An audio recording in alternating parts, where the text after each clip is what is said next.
Fala galera, bom dia, boa tarde, boa noite. Que prazer estar mais uma vez contigo. Vamos ver aqui nossa primeira aula para muita gente, que é a aula de produtos notáveis. Isso aqui para muitos é a porta de entrada nesse mundinho que você vai ter que estudar pra caramba, em que você vai ter aulas de assuntos que você não veria, talvez nem na faculdade, e você vai estar finalmente conhecendo o que é o mundo dessas provas mais difíceis que tanto falam por aí. Você tem a curiosidade até mesmo de entender melhor como são essas questões, como são essas provas, como são os assuntos que caem. E isso aqui é meio que assim, o beabá. É como se fossem as 4 operações fundamentais para as matérias de exatas, todas as 3, sem sacanagem.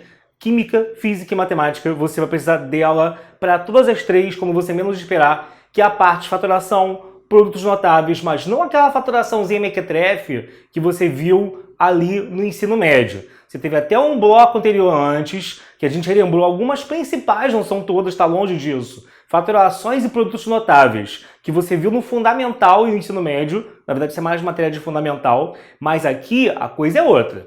Agora você vai ver realmente como que isso na sua prova é cobrado. Isso aqui numa prova de Enem, o caminho, a abordagem é completamente diferente de uma prova de FUVEST, de uma prova de IME, de ITA e por aí vai. E você já vai sentir nas questões como é que você tem que realmente estudar para isso, fazendo questão. Eu posso aqui fazer 1.000, 10.000 questões desse assunto, que pode ser que a próxima que caia na prova não tenha nada a ver com aquelas que eu fiz, porém, o raciocínio que você desenvolveu e todo aquele treino que você fez ao longo desses dias até a prova vai estar valendo para você ter aquele feeling, ter aquela sensibilidade de olhar para a questão e saber se virar na hora. Então, o trabalho numa turma como essa é dividido em 2 coisas principalmente. Tem questão que não tem jeito. Você vai fazer, vai cair igualzinho ou quase igual, pum, acabou, valeu, tchau. E tem questão que você vai pegar, o que muitas vezes acontece com muita frequência, você nunca viu aquilo, o enunciado não tem nada a ver com o enunciado já visto anteriormente, mas você está tão bem treinado que você na hora consegue respirar fundo e conseguir destrinchar a questão por todo, tá? Então vamos lá. Então pega aqui seu caderno, acompanha sempre a gente, não adianta ficar só vendo a gente fazer as questões, você ao longo ou ao final da aula, ou até antes com a folhinha, tenta fazer para você já chegar aqui com as suas dúvidas ou conseguir tirá-las quando a aula terminar. Faz sempre esse trabalho para o melhor aproveitamento possível dessa aula, beleza? Isso é uma questão que já tem uma bem parecida no IME, na discursiva. De cara já vamos meter essa aqui. Então assim, questão aparentemente assim, a questão vai dar um trabalho, que o problema de uma questão como essa não é você não saber o que fazer. Imagina uma questão dessa, uma discursiva. Você vai pegar, vai tirar o denominador comum, né? Levar o x mais 9 ao quadrado para cima.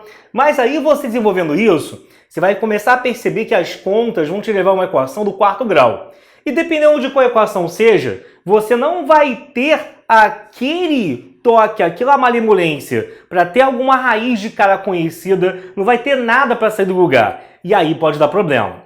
Então assim, são questões que tipo, eu escrever alguma coisa, eu vou conseguir. O problema é fazer da forma mais rápida e da forma que realmente eu consiga chegar até o resultado, no tempo da prova. Então aqui, qual é o bizu dessa questão? Você tem que imaginar isso aqui como sendo um pedaço de um quadrado perfeito, como sendo um pedaço de um a mais b elevado a 2, que é o quê? Quadrado primeiro, mais 2 vezes o primeiro pelo segundo, mais o quadrado do segundo. Que aí o que vai acontecer? Você não tem esse termo no meio. Ué, não entendi. Você tem que imaginar que isso que está aqui, que isso que está aqui em amarelo, veio de um desenvolvimento como aquele. Era um parênteses onde lá dentro eu somava, ou subtraía, quem sabe, 2 coisas ao quadrado, e que o primeiro ao quadrado e o último ao quadrado estão aqui. Vamos fazer isso? Peraí, não entendi. Olha só. O primeiro é um x, né? O segundo, se eu tirar a raiz dessa galera aqui dentro, de 81 é 9, do x ao quadrado é só um x, o de baixo basta botar elevado a 1. Parte do que eu queria eu já fiz, tá? E aí, isso estaria ao quadrado para que na hora que eu desenvolvesse esse termo, ficasse, né? Quadrado do primeiro, quadrado do segundo, e aí eu vou ver se boto mais ou menos do que é mais conveniente, ficando 2 vezes o primeiro pelo segundo. Eu sei, esse termo que tem o dobro do A pelo B não tem na conta original. Aí a gente compensa tirando ele aqui fora. Relaxa. Primeiro tem que ver se aqui no meio vale mais a pena botar um mais ou menos. Na base do teste aí, ó, dá um pause e tenta pensar e responder para mim. Você vai botar um mais ou menos aqui na frente. Pausa aí. Pausou? Então olha só, você deve ter percebido que se você colocar um mais, as contas não ficam nada legais. Mas se colocar um menos, na hora de levar isso aqui para cima, fica x ao quadrado mais 9x que corta com esse aqui de cima. E você está encurtando a sua conta. Então, à medida em que você tem duas opções em que uma delas encurta a conta, é melhor fazer essa segunda. Mas aí, o que estaria faltando para tudo que eu escrevi estar igual ao termo de cima? Se eu levar isso aqui ao quadrado, não vai dar igual porque o primeiro está igual, o segundo está igual, mas falta aquele que é o dobro do primeiro pelo segundo. Menos 2AB, né? Que quando tem um menos aqui, aqui aparece o menos também. Então, se esse termo estaria a mais aparecendo, para compensar eu faço o que do lado de fora? Coloco, se ali iria aparecer menos ele, para um cortar com o outro. E no final, não fazer diferença alguma, você bota ele aqui do lado de fora, sendo multiplicado, tá? Sendo somado, perdão, tá? Então, ó, se você desenvolver isso aqui, vai dar o quê? X ao quadrado menos 2x vezes 9x sobre x mais 9, mais 9x sobre x mais 9, tudo isso elevado a 2. Mas com esse cara esperando aqui do lado de fora com o sinal contrário, os dois se cortam e aí a expressão fica igual a de antes. Tá legal? Esse é o objetivo aqui. E falta o 40 do outro lado, né? Apaguei aqui, tá? Era só para você entender o que estava sendo feito. E aí, repara. Se eu ajeitar a conta que eu tenho dentro do colchete, o que você vai ter ali? Vai ter um x mais 9 que vai subir. Então fica x ao quadrado mais 9x menos 9x sobre x mais 9 ao quadrado. E repete o resto, né? 2 com 9, 18. Aqui, né? X ao quadrado sobre x mais 9. Tudo isso igual a 40. Só que aqui você acaba cortando um pelo outro. E aí o que vai terminar no final? Você vai ter, no caso ali, ó, um x ao quadrado sobre x mais 9. Tudo isso ao quadrado, mais 18 vezes x2 sobre x mais 9, tudo isso igual a 40. Só que aí, tá vendo qual foi a vantagem de eu ter feito com menos? Porque agora, ó, se eu chamar isso aqui tudo de y, isso aqui é y também, e vai ficar ao quadrado. Vai dar uma equação do segundo grau nessa troca de letras, ó. Você pode chegar aqui e falar o seguinte: chama de y esse x2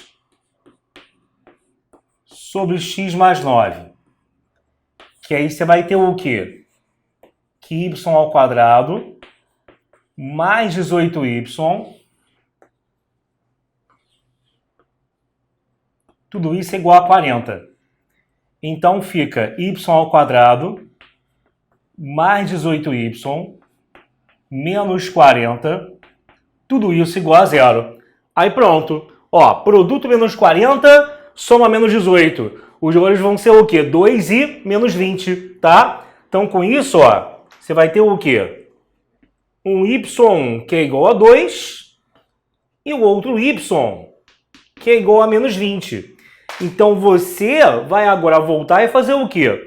Os y foram valores que a gente inventou, porque a gente chamou de y essa expressão aqui. Agora é voltar e igualar a 2 ou a menos 20 essa expressão com x e aí acabou, para achar o valor dele. Vamos fazer então isso? Se você pegar aqui, ó, e lembra que você já está percebendo que você no final das contas vai realmente achar 4 valores, porque você realmente ia lá no início ficar com a equação do quarto grau. Se você resolver essa equação, na base da força bruta ali, de pegar e fazer na raça todas as contas. Só que iria demorar muito. Se você fizer por aqui, aí o que acontece? Igual a 2, o x ao quadrado sobre o x mais 9. Esse x mais 9 vem para a esquerda, fica x2 igual a 2x mais 18. E aí fica x ao quadrado menos 2x menos 18 igual a 0, tá? Faz o delta, p ao quadrado menos 4ac, 32, vai ficar 72, 76, né? Vai ficar uma conta meio esquisita. Vai ficar menos b, mais ou menos, já fatorando e tirando da raiz, ó. Vai ficar 2 raiz de 19, tudo isso sobre 2.